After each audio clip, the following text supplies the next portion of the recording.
A gente tentar também compreender um pouco de alguns papéis, né, nesse cenário dos gastos. O governo estimou ali um empossamento de 20 bilhões, o que, de repente, se houver esse montante todo mesmo, levaria aí o déficit primário para cerca de 8 bilhões, quase muito próximo do zero ali, né? Parte desse recurso é da questão das emendas parlamentares, que ainda está aquele imbróglio, se vai liberar, se não vai liberar. É possível, e aí o entendimento é de que com alguns jeitinhos ali, ou com algumas contabilidades feitas pelo governo, se chegue nesse número. Esse é o grande problema, que não é algo mais para reduzir efetivamente o corte, reduzir o gasto do governo, e sim para não deixar que o gasto exploda, ou não deixar que o gasto cresça acima da inflação, ou qualquer coisa perto disso. Esse é o grande temor do mercado, é isso que a gente acaba vendo mais o mercado ficar cauteloso por conta disso, que não tem, né, efetivamente uma estrutura que possa fazer com que o gasto seja minimamente ali estrutural? Felipe, em outubro nós batemos recorde de novo de arrecadação, e mesmo assim nós estamos falando de um problema sério, que é o gasto do governo sempre crescendo em toadas positivas, quer dizer, crescendo de maneira real, né? Tirado a inflação, o gasto crescendo de maneira desproporcional, inclusive ao PIB, né? O PIB crescendo em torno de 3%, o gasto do governo crescendo em taxas reais superiores a 10%. Quer dizer, é 3 vezes mais do que a taxa de crescimento. Então, obviamente que essa matemática não fecha. Não adianta o governo apelar para a matemática, a matemática ou a contabilidade criativa, porque isso apenas deixa o mercado ainda mais incerto e desconfiando das intenções do governo.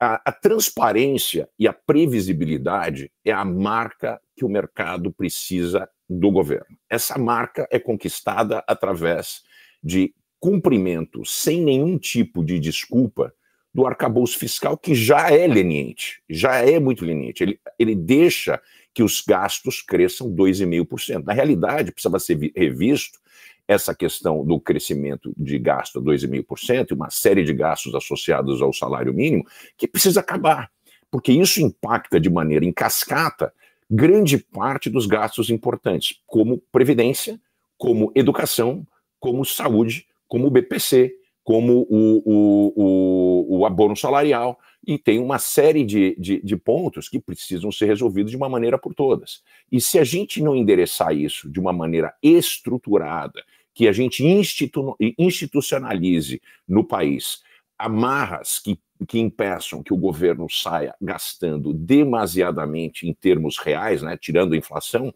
isso acaba gerando essa desconfiança. Nós estamos vendo as ramificações dessa desconfiança no mercado. Nós perdemos os 129 mil pontos, a gente perdeu os 130 mil pontos, todo mundo falando, e o rally de final de ano? O rally de final de ano vai depender do que o governo vai fazer, vai apresentar. Só que está demorando demais, e a expectativa parece uma panela de pressão. E cada vez mais que se espera, a gente chega mais perto do final do ano. E essa incerteza há mais de um mês sobre como vai ser feita a estruturação desses gastos, que não é só para 2024. O que a gente precisa ter em mente é que 2024 acabou. A gente já acabou, IPCA acabou em 2024, a gente já tem o resultado, tudo foi feito, né, para que a gente não conseguisse parar de gastar. Então, isso já está dado. A minha preocupação do mercado agora é 2025, 2026. Como vai ser isso lá para frente? Então, a perspectiva do governo, o governo está olhando o retrovisor, enquanto o mercado está olhando lá para frente.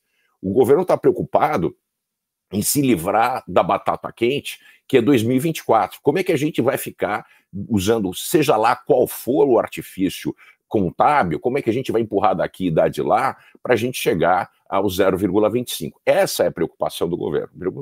O governo está buscando uma maneira pro forma de contar que chegou às suas metas. E isso é uma coisa que não vai passar, porque a expectativa é que o governo tivesse uma estrutura fiscal que impedisse crescimento desordenado de gasto. E não é isso que está acontecendo. Então, o governo apresenta uma forma institucionalizada que impede que os gastos saiam do controle, porque não é razoável que os gastos cresçam muito acima do crescimento do PIB, é o que a gente tem hoje.